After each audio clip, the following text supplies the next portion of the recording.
자, 여러분, 환영합니다. 저는 나폴레온 힐입니다. 제가 평생을 바쳐 완성한 성공의 법칙 총 8권, 다들 잘 알고 계시죠? 오늘 이 해설 강연에서는 그 중에서도 가장 핵심이 되는 내용, 바로 제7권, 집중력과 협력에 대해 직접 설명해 드리려고 합니다. 제 철학의 정수만을 뽑아서 여러분께 직접 들려드릴 테니까요. 마음을 활짝 여시고 귀 기울여 주시길 바랍니다. 준비되셨죠? 자, 시작해 보겠습니다. 본격적인 이야기에 앞서 이 문장 하나만 먼저 마음속 깊이 새겨주셨으면 합니다. 할 수 있다고 믿으면 할 수 있습니다. 네, 뻔한 말처럼 들리실지도 모르겠네요. 하지만 이건 단순한 격언이 아닙니다.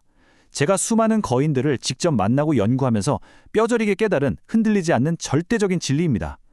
우리가 오늘 나눌 모든 성취, 그 기적 같은 결과들은 바로 이 맹렬하고 순수한 믿음이라는 토대 위에서만 가능합니다. 모든 건 여러분의 마음가짐에서 출발하는 겁니다. 오늘 우리가 함께 살펴볼 여정의 목차입니다. 성공의 법칙 1권의 의미를 짚어보는 것을 시작으로 집중력의 힘, 연상과 기억력, 초인적인 협력, 숨겨진 조력자들, 그리고 마지막으로 여러분이 직접 실천할 수 있는 마스터마인드 청사진까지 쭉 한번 달려보겠습니다. 그럼 첫 번째 섹션, 성공의 법칙 제7권에 대한 이야기부터 시작해보죠. 제가 집필한 총 8권의 성공의 법칙 시리즈 다들 익숙하실 텐데요. 앞선 권들이 여러분의 마음가짐을 세우고 열망을 구체화하는 기초 공사였다면 오늘 다루는 이 7권은 말이죠. 건축물로 치면 아치형 지붕 한가운데 딱 들어가서 전체를 지탱하는 쐐깃돌과도 같습니다. 이게 빠지면 어떻게 될까요? 공들여 쌓은 탑이 한순간에 와르르 무너져 내리는 겁니다. 이 7권은 완벽한 정신적 통제라는 내면의 힘, 그리고 외부와의 조화로운 동맹이라는 외면의 힘을 마스터하는 데 전적으로 초점을 맞추고 있습니다. 이 두 가지가 완벽하게 결합될 때 비로소 진짜 성공의 문이 확 열리게 되는 거죠. 다음으로 두 번째 섹션, 그 내면의 힘을 다루는 집중력의 힘으로 넘어가 보겠습니다. 자, 그렇다면 우리의 내면을 어떻게 통제해야 할까요? 특히 이 강연을 듣고 계신 분들 중에서 이제 막 사회에 첫 발을 내디딘 성공적인 커리어를 꿈꾸는 사회 초년생분들이 계시다면 지금부터 제가 드리는 말씀에 귀를 쫑긋 세워주시기 바랍니다. 여기서 말하는 집중력이라는 건 그냥 가만히 책상에 앉아서 멍하게 생각에 잠기는 그런 수동적인 게 절대 아닙니다. 집중력이란 여러분의 열망이 눈에 보이는 현실로 이루어질 때까지 그 구체적인 방법과 수단들을 끊임없이 찾아내고 굴러가게 만드는 아주 역동적이고 맹렬한 과정입니다. 오직 그 열망 하나에만 마음을 꽉 고정시키는 것, 그 흔들림 없는 초점이 바로 집중력의 진짜 본질입니다.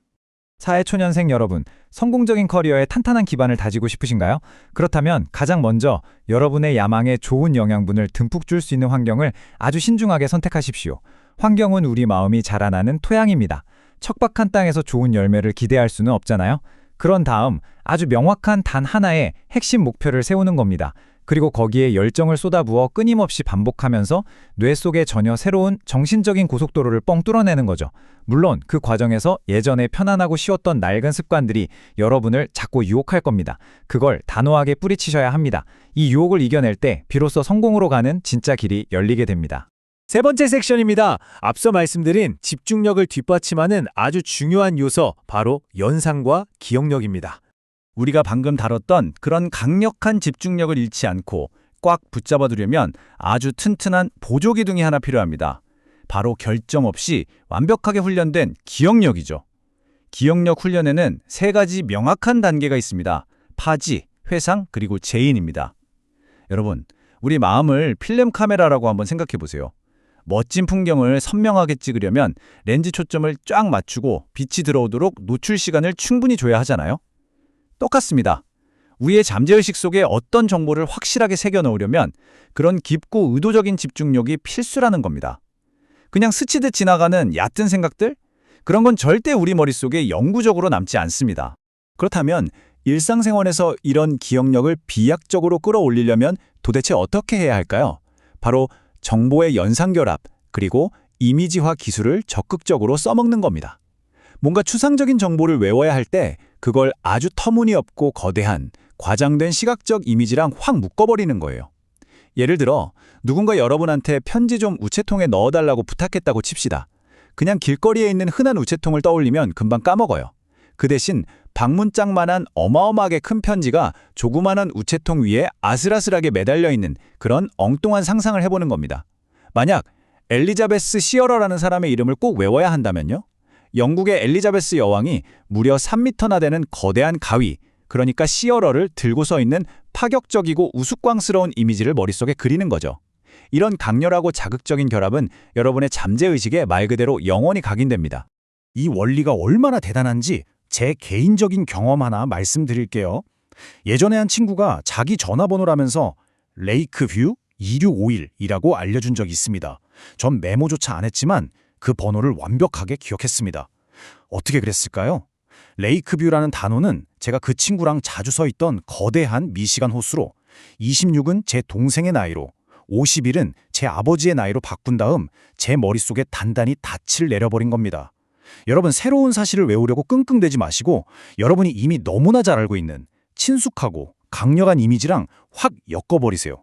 그러면 머릿속에서 지우고 싶어도 지울 수가 없게 됩니다. 오히려 까먹는 게 불가능해지는 아주 신기한 경지에 이르게 되는 거죠. 자, 이제 네 번째 섹션입니다. 내면의 힘을 넘어서 H2O, 초인적인 협력에 대해 본격적으로 파헤쳐 보겠습니다. 지금까지는 오롯이 내면의 힘을 기르는 법을 이야기했습니다. 이제 시선을 바깥으로 한번 돌려보죠. 지금부터 다룰 이야기는 정말 마법에 가까운 기하급수적으로 폭발하는 외부 동맹의 힘에 대한 겁니다. 제가 평생을 바쳐 주창한 핵심 개념, 바로 마스터마인드입니다. 이 정의를 잘 들어보세요. 마스터마인드란 두 사람 이상이 아주 명확한 목적을 이루기 위해 완벽한 조화의 정신으로 똘똘 뭉칠 때 생겨나는 초인적이고 도저히 거스를 수 없는 거대한 힘을 말합니다. 이건 단순히 1 더하기 1은 2가 되는 수학 공식이 아니에요. 두 개의 마음이 완벽하게 결합하면 완전히 새로운 차원의 제3의 무형의 힘이 탄생하게 됩니다. 자, 이 대목에서 정말 흥미로운 부분이 바로 이 화학 법칙에 빗댄 비유입니다. 수소기체와 산소기체가 있죠? 둘 다 눈에 보이지 않는 기체입니다. 그런데 이 둘이 딱 결합하면 어떻게 되나요? 원래 기체가 가지고 있던 성질과는 전혀 다른, 우리가 마시고 생명을 유지할 수 있는 액체, 즉 물이 탄생합니다. 이건 정말 기적 같은 일이죠. 인간의 정신적 결합도 이것과 똑같습니다. 하나의 생각과 또 다른 사람의 생각이 뚜렷한 목표를 향해 완벽한 조화 속에서 하나로 융합되면 그 결과물은 단순한 두 사람의 합이 아닙니다. 두 사람 모두 단 한 번도 경험해보지 못한 전혀 다른 차원의 힘, 바로 초인적인 기적의 힘인 마스터마인드가 폭발하듯 솟아나는 겁니다. 이어서 5번째 섹션, 숨겨진 조력자들입니다. 앞서 말씀드린 이 기적 같은 마음의 결합이 현실 세계에서 도대체 어떤 결과를 만들어냈는지 실제 역사 속 거인들의 삶을 통해 한번 증명해 보이겠습니다. 여러분께 아주 흥미로운 질문을 하나 드릴게요. 우리가 너무나도 잘 아는 세계 천재, 자동차의 왕 헨리 포드와 위대한 발명왕 토머스 에디슨, 세상을 완전히 뒤바꿔 놓은 이 전설적인 거인들 뒤에 숨어서 그들의 지치지 않는 열정에 진짜 에너지를 불어넣어준 숨은 조력자가 과연 누구였을까요? 확언하건대 그들은 결코 혼자서 그 위대한 업적을 만들어낸 게 아닙니다. 정답을 아시겠습니까? 네, 바로 그들의 아내들이었습니다. 아내들이야말로 가장 완벽한 마스터마인드를 이룬 이름 없는 영웅들이었죠. 에디슨의 그 지독하고 끈질긴 집중력 뒤에는요, 밤낮을 가리지 않고 그와 완벽하게 교감하며 무한한 신뢰를 보내준 아내가 버티고 있었습니다. 헨리 포드도 마찬가지입니다. 온 세상이 그의 아이디어를 비웃을 때 매 순간 그의 비전을 굳게 믿고 지지해준 아내의 조용하고도 단단한 협력이 있었습니다. 완벽한 조화의 정신으로 무장한 이 내밀하고 끈끈한 연대가 없었다면 아무리 포드와 에디슨이라도 그 거대한 천재성을 세상에 온전히 피워내지는 못했을 겁니다. 장담합니다. 자, 이제 대망의 마지막 6번째 섹션입니다. 마스터마인드 청사진이죠. 역사 속 거인들의 삶을 엿보았으니 이제 우리 삶에 직접 이 마법을 적용해 볼 차례입니다. 오늘 강연의 핵심이자 여러분이 일상에서 이 마스터마인드 원칙을 당장 오늘부터 써먹을 수 있는 구체적인 3단계 행동 지침을 알려드리겠습니다. 집중하십시오. 첫째, 모든 의심과 갈등을 차단하고 오직 완벽한 조화와 신뢰의 정신으로 다른 사람과 연합하십시오. 둘째, 그냥 막연하게 뜬구름 잡는 소리가 아니라 구체적이고 뚜렷한 단 하나의 공동 목표를 세우고 그걸 파트너와 뼛속 깊이 공유하십시오. 마지막 셋째, 이게 제일 어려우면서도 중요합니다. 여러분 개인의 이기심이나 알량한 자존심은 그룹 전체의 더 큰 성공을 위해 기꺼이 내려놓으십시오. 이 3가지만 가슴에 새기고 실천한다면 여러분은 오늘 당장 세상 어떤 역경도 뚫고 나갈 무적의 마스터마인드 동맹을 얻게 되는 겁니다.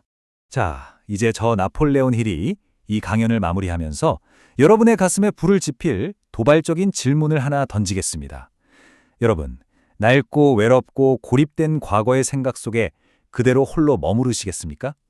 아니면 오늘 당장 세상 밖으로 당당히 걸어나가 여러분의 한계를 산산조각낼 초인적인 마스터마인드 동맹을 만들어내시겠습니까?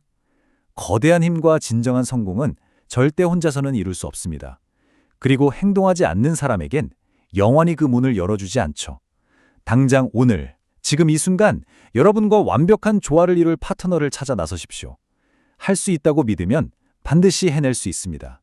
지금까지 나폴레온 힐이었습니다. 감사합니다.